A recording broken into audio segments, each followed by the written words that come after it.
Hello， 大家好，多謝大家收聽4月20號天機坐馬預測。咁啊，啱啱過去嗰個禮拜三我都數過分享就一半入4甲嘅，咁啊，但係就唔算好成績啦，都有幾條 Q 嘅，咁我自己到最後輸錢嘅，今日我揀錯咗幾隻膽咁啊，到最後咧我嗰日係輸錢嘅，咁啊，聽日就幫唔到大家啦，因為咧我就成7、8年冇拜過山，聽日去拜山，咁啊，拜山過程搭車時間有時間就睇到，冇時間就冇辦法啦，因為我都有機會啲電話都唔喐得㗎啦，咁啊應該正常嚟講咧即場分享唔到，咁啊今日偏財日聽日係一個正財日嚟嘅，咁聽日嘅破敗仲要比較細，唯一怕咧就係畫錯飛啊，或者有一啲告啊，或者一啲告甩嘅嘢嘅，咁對呢啲唔係好關我哋事嘅，買中冇或者可能你買中告人嗰隻咧係咪先冇乜影響嘅，咁但係聽日其實可能會有啲騎師練馬師咧，即係佢可以有3邊或以上，咁我未捉到啊，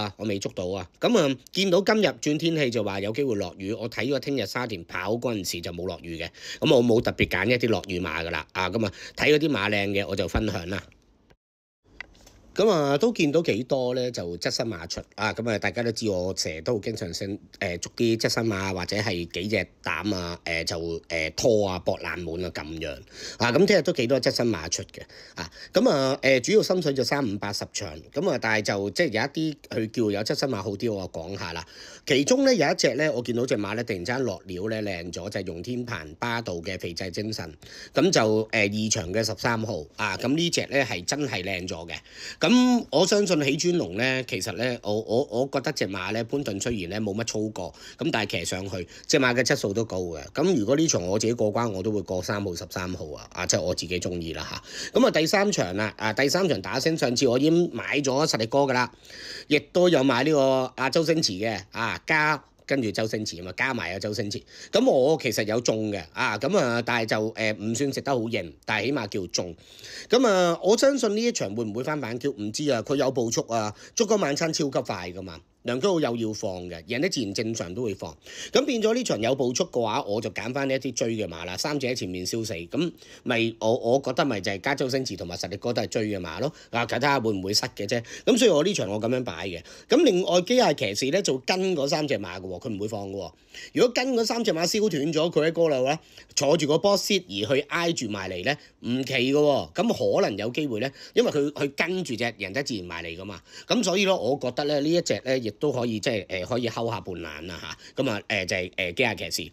好，咁跟住之後5場啦，5場其實打星我始終都係中意星火燎原多噶啦隨意識希望盡快上岸啦，希望可以做得到啦。咁呢隻一隻咁準嘅馬泥地就係咁啦。咁都係為咗星火燎原搏嘅啫。咁天時名區就 keep 住都中嘅我自己。咁另外睇下利唔利追啦。年年有福有一課試閘咧。後上咧又好似個力又好翻啲，不過唔理追就唔使買啊！有一半泥地5場泥地嘅，聽日知道前邊你放你追，你哋知我唔知啦我只能夠買咗先因為咧我始終拜山我未必睇到嘅。咁跟住之後第7場咧，我第7場咧我真係見到咩第一咧，真係好鬼靚。始終人哋一班賽車落翻2班，咁即係泥地係咪得？佢如果個質素喺度贏晒殺晒全部馬㗎啦，佢都曾經試過即係呢啲泥地 OK 嘅唔係即係試閘 OK 嘅，咁我覺得我會擺喺度啦。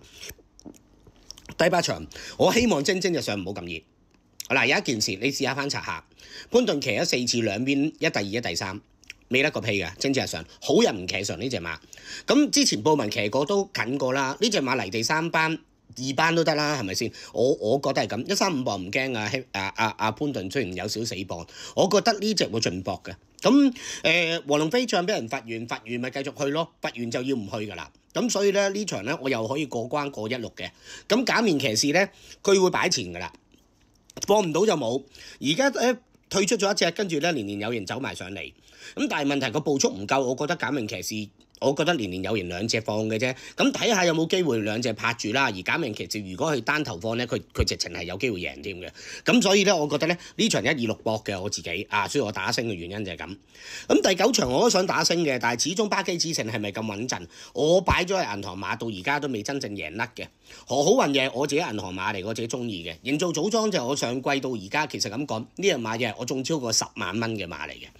即係我買位置 Q 嘅人可以中10萬蚊，你諗下中咗幾多次咁點樣可以中到10萬蚊？係咪先？咁所以我會跟嘅，海豚星都係冇甩嘅，咁所以我覺得呢場咧呢4隻一定係高啲，咁所以咧我覺得值得賭，但係唔值得過關。咁尾場啦，而家至尊高超大熱門，但係你唔使理佢大熱門，點解？因為始終佢3歲135磅，擲住個重磅，仲要10檔咧，隻馬而家去到3班頂咧，佢未必係着數晒㗎，孭住呢個重磅，佢上翻去2班輕磅，佢可能都仲會追得近啲嘅，所以我覺得一定係不同世界做膽嘅。咁跟住之後咧，南區之星亦都係一隻咧，一定係有繼續係仲有分喺手嘅。咁所以呢場馬咧，我21，我覺得都係位置 Q 位置 Q 可以到，預祝大家贏錢。